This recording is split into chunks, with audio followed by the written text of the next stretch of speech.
I'm joined by the D1 Women's College Basketball Committee Chair, Lisa Peterson, after the first top 16 reveal of the 2024 March Madness bracket. And Lisa, when I check in with you, that lets me know that March is around the corner. How does it feel to be back bracketing? It is fantastic. And you're right. We're 32 days away from Selection Sunday, if you can believe that. And it's always a great time talking to you, Adam. So thank you. I'm so pleased to be joining you. And yes, that's actually insane to know that we're so close and the countdown begins. And, we just saw the top 16 revealed in those one seeds. Everyone has their eye on it. South Carolina, Stanford, Ohio State, Colorado.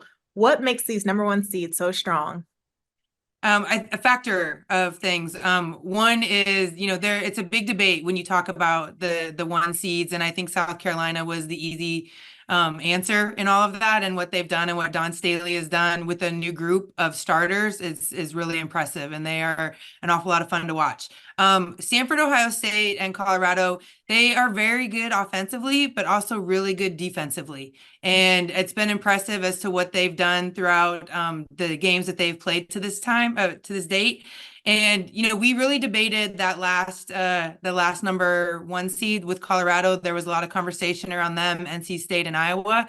And I'm sure maybe even by the time this video shows that will have changed based on what happens. But just really excited to see where this all goes. But the one seeds are certainly teams to be looking out for. Yeah, I saw, that last line for, Colorado getting that edge over Iowa and NC State, other teams, like you mentioned, everyone wondering who's the fourth one seed, right? So what gave Colorado that edge? They have no bad losses. If you look at, their losses are to all teams that are in the top 16. And I know that they stumbled, with Oregon State this past weekend, but they're playing very well. Their defense, I imagine for teams, it feels like there's six of them out there when they're on defense. The way Jalen Sherrod runs around the court, they have a lot of weapons inside and outside. And so it really came down to the number of top 25 wins that they have, as well as they don't really have a bad loss. So from 1 through 16, which team did you guys kind of spend the most time kind of just talking about when you were having these discussions? Was there that one particular team that you stood on? I would say that it was different areas in the bracket. So the one that we just spoke about, the end of the one line, the beginning of the two. So with those three schools, and then also when you get to the end, like the UConn, Kansas State, LSU was a big topic of conversation, as well as Indiana, Louisville, and then Gonzaga was the other one that we really debated as to who should be in that top 16.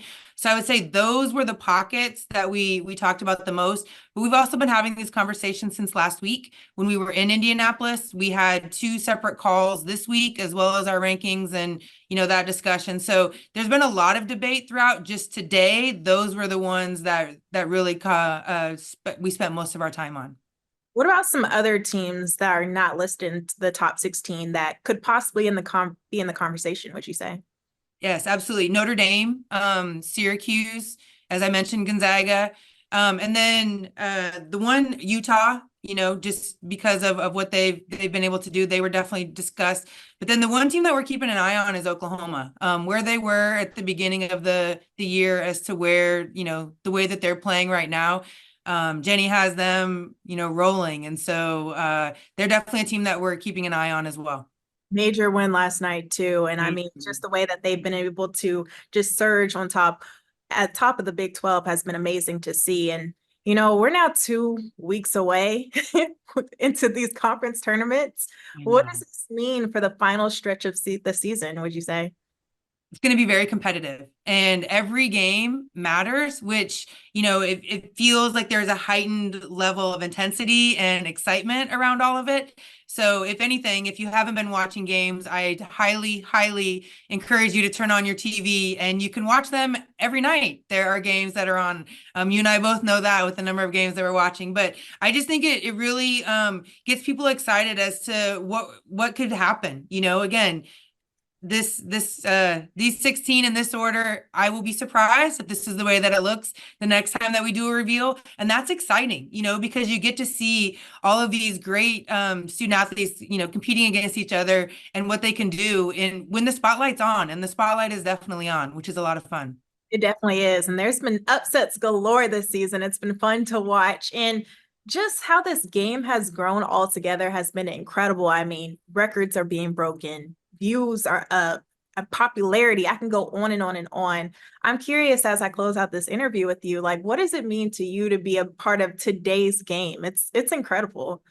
I honored, to be able to have a front row seat to what's happening in Division I college women's basketball.